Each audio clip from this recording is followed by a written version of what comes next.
मित्रों, इस दुनिया में यदि कोई सबसे बड़ा सत्य है तो वह है हमारी मृत्यु, जिसे कोई भी इंसान टाल नहीं सकता।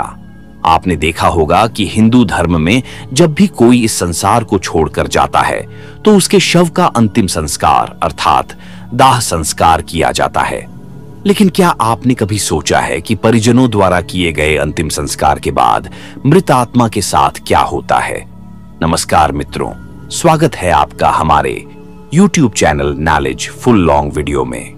मित्रों, गरुड़ पुराण में बताया गया है कि मृत्यु के तुरंत बाद 2 यमदूत आते हैं और आत्मा को 24 घंटे के लिए अपने साथ ले जाते हैं।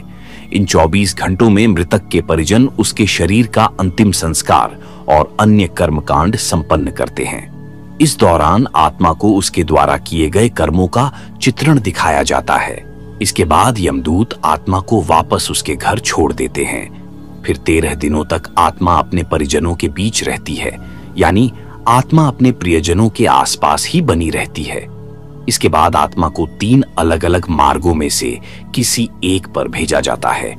यह निर्णय आत्मा के जीवन में किए गए कर्मों के आधार पर होता है। मृत्यु के बाद आत्मा के लिए 3 मार्ग होते हैं। 1. अर्ची मार्ग, ये देवलोक की यात्रा का मार्ग माना जाता है, जहां पुण्य आत्माओं को स्थान मिलता है। 2. धूम मार्ग, इसे पितृलोक का मार्ग कहा गया है, जहां साधारण आत्माएं जाती हैं। 3.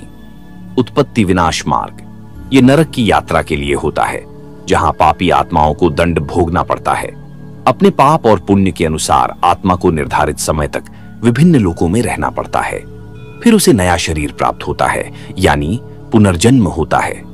यमलोक का मार्ग और वैतरणी नदी, मृत्यु के बाद जीवात्मा को यमलोक के मार्ग में कई प्रकार की कठिनाइयों का सामना करना पड़ता है। इनमें से एक है वैतरणी नदी, जो पापी आत्माओं के लिए कष्टदायी होती है।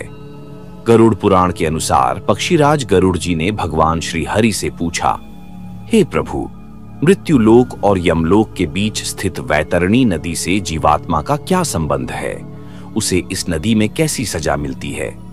भगवान विष्णु ने उत्तर दिया, हे गरुड़, जो पापी आत्मा इस नदी में प्रवेश करती है वह रक्त रूपी जल में घी की तरह उबाल दी जाती है।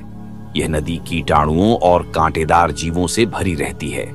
इसके अलावा इसमें मगरमच्छ, घड़ियाल और अन्य हिंसक जलचर होते हैं। जब पापी आत्मा इस नदी में प्रवेश करती है तो उसे 12 सूर्य के समान प्रचंड गर्मी का अनुभव होता है। दर्द से चिल्लाते हुए वह विलाप करने लगती है, लेकिन अंत में उसे इस भयंकर रक्त रूपी जल में डुबकी लगानी पड़ती है।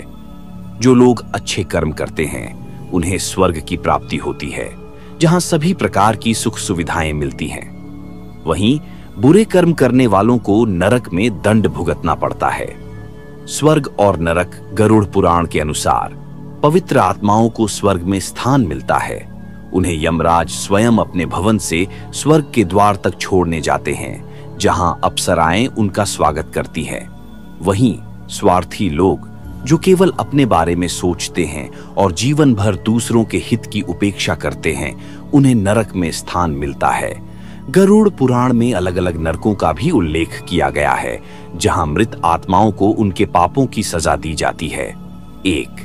अध्यात्म श्रम नरक, ये नरक उन पति पत्नियों के लिए है जो अपने साथी को केवल लाभ या उपयोग की वस्तु समझते हैं। इस नरक में आत्माओं को क्रूरता पूर्वक प्रताड़ित किया जाता है। 2. तमिश्र नरक, इस नरक में वे लोग जाते हैं जिन्होंने अपने जीवन में दूसरों की संपत्ति हड़प ली होती है। इस प्रकार गरुड़ पुराण हमें जीवन में अच्छे कर्म करने और सत्य, धर्म तथा परोपकार के मार्ग पर चलने की प्रेरणा देता है, ताकि मृत्यु के बाद आत्मा को कष्ट न सहना पड़े। यहाँ आत्माओं को तब तक मारा जाता है जब तक वे बेहोश न हो जाएं। होश में आने के बाद फिर से उन्हें इसी तरह लहूलुहान किया जाता है। यह सिलसिला तब तक चलता है जब तक उनकी सजा की अवधि समाप्त नहीं हो जाती। बता दें कि कुंभ पाकम नरक में शिकारी लोगों यानी उन आत्माओं को लाया जाता है जो अपने शौक के लिए जानवरों की हत्या करते हैं। यहाँ उन्हें उनके इस पाप की सजा में खौलते हुए तेल में उबाला जाता है।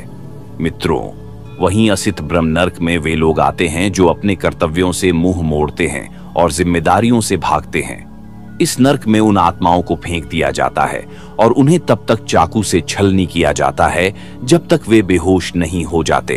गरुड़ पुराण में कालसूत्रम नर्क के बारे में बताया गया है कि यहाँ उन आत्माओं को लाया जाता है जिन्होंने अपने जीवन में कभी बड़ों का आदर और सम्मान नहीं किया। इस नर्क में आत्माओं को अत्यधिक गर्मी में तब तक रखा जाता है जब तक उनकी सजा की अवधि समाप्त नहीं हो जाती। तो मित्रों, आपने देखा कि अंतिम संस्कार के बाद आत्मा के साथ क्या क्या होता है। साथ ही आपने जाना कि किस प्रकार किए गए कर्मों के आधार पर आत्मा को स्वर्ग या नर्क में स्थान मिलता है। आज की इस वीडियो में बस इतना ही। हमें उम्मीद है कि हमारी वीडियो के माध्यम से आपको कई सवालों के जवाब मिले होंगे। अगर आपको यह वीडियो पसंद आई हो तो लाइक और शेयर जरूर करें। यदि आपने हमारे चैनल को सब्सक्राइब नहीं किया है तो कृपया कर लें। इसके साथ ही मुझे दें इजाजत। वीडियो को अंत तक देखने के लिए आपका बहुत बहुत धन्यवाद।